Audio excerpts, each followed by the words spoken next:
రేవంత్ అన్న 67సారి ఢిల్లీకి పోయిండు. ఢిల్లీకి పోయిన తర్వాత రేవంత్ రెడ్డితో పాటు ఇతర రాష్ట్రాలకు సంబంధించిన కాంగ్రెస్ పార్టీ పీసీసీలతోటి రాహుల్ గాంధీ, మల్లికార్జున ఖర్గే, కేసీ వేణుగోపాల్, ప్రియాంక గాంధీ ఇట్లా ఏదైతే ఢిల్లీ అగ్రస్థానం ఉందో వాళ్ళందరూ కూడా డిస్కస్ చేసిరు.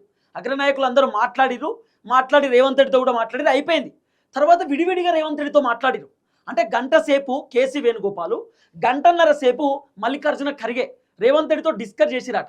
ఏమని డిస్కస్ చేసిరాట అంటే కొంత వినబడుతున్న చర్చ, అంటే చాలామంది రాజకీయ విశ్లేషకులు, సీనియర్ జర్నలిస్టులు ఈ అంశం పైన రకరకాలుగా మాట్లాడుకుంటూ చర్చ పెట్టుకుంటున్నారు.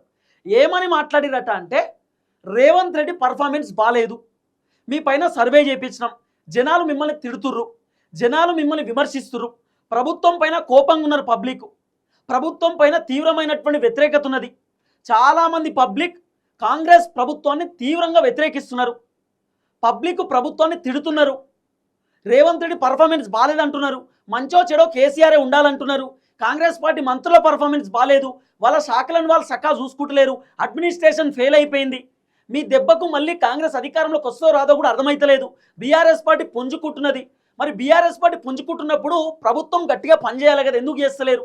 అలాగే ప్రభుత్వం పైన అనేకమైనటువంటి ఆరోపణలు వస్తున్నాయి, మంత్రులపైన అవినీతి ఆరోపణలు, మంత్రులు కబ్జాలు పెడుతున్నారని, మంత్రులు దందాలు చేస్తున్నారని, మంత్రులు రకరకాల అవినీతికి పాల్పడుతున్న అక్రమాలు చేస్తున్నారని చెప్పి ఆరోపణలు, మంత్రులపైన మీడియా ఛానల్ అనేకమైనటువంటి ఆరోపణలు, ముఖ్యమంత్రి పైన ఆరోపణలు, ఇవన్నీ ఆరోపణలు ఎందుకు వస్తున్నాయి?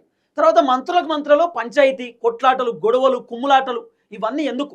రేవంత్ రెడ్డితో హైకమాండ్ డైరెక్ట్ చెప్పిరట, నువ్వు అడ్మినిస్ట్రేషన్ చక్కగా చేస్తలేవు, మంత్రులను కంట్రోల్ చేస్తలేవు, మంత్రిని కంట్రోల్లో పెడతలేవు, మంత్రిని కంట్రోల్ చేయకపోతే ఇబ్బంది అవుతుంది, ఏ మంత్రి అయినా కంట్రోల్ కావాల్సిందే, మీరు కంట్రోల్ చేయండి, ఒకవేళ ఆ మంత్రి కంట్రోల్ కాకపోతే మాకు చెప్పండి అని చెప్పి రేవంత్ రెడ్డితో Mallikarjuna Kharge, KC Venugopal చెప్పిరట.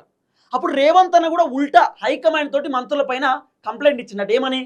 Ego so and so మంత్రులు పనిచేస్తలేరు, సో అండ్ సో మంత్రులు వాళ్ళ నియోజకవర్గంలో తిరుగుతలేరు, వాళ్ళ జిల్లాలలో తిరుగుతలేరు, వాళ్ళ అడ్మినిస్ట్రేషన్ చక్కగా చూసుకుంటలేరు, అసలు వాళ్ళతోటి మంత్రి పదవి చాతనైతలేదు, వాళ్ళు చక్కగా పనిచేస్తలేరు, వాళ్ళని తీసేయడమే బెటర్, వాళ్ళు మంత్రివర్గంలో ఉండడం కంటే వాళ్ళని తీసేయడమే బెటర్ ఏమో, వాళ్ళు వద్దు అని చెప్పి డైరెక్ట్ ముఖ్యమంత్రి రేవంత్ రెడ్డి హైకమాండ్తో చెప్పినట్టు. ఆ వద్దు అనేటటువంటి పేర్లు కూడా కొన్ని వినబడుతున్నాయి ఓపెన్గా. జూపల్లి కృష్ణరావు చక్కగా పనిచేస్తలేడని, కొండా సురేఖ చక్కగా పనిచేస్తలేదని, పొన్నం ప్రభాకర్ చెప్పిన మాట వింటలేడని, తర్వాత కోమటిరెడ్డిని తీసేసి రాజగోపాల్ రెడ్డిని విడదామని, ఉత్తమ్ కుమార్ రెడ్డి కూడా నాకు అగెనెస్ట్ ఉన్నాడు, నాకు అంత ఇబ్బంది అవుతుందని చెప్పి రేవంత్ రెడ్డి అధిష్టానంతో చెప్పిండని రకరకాల వినబడుతున్నాయి చర్చలు.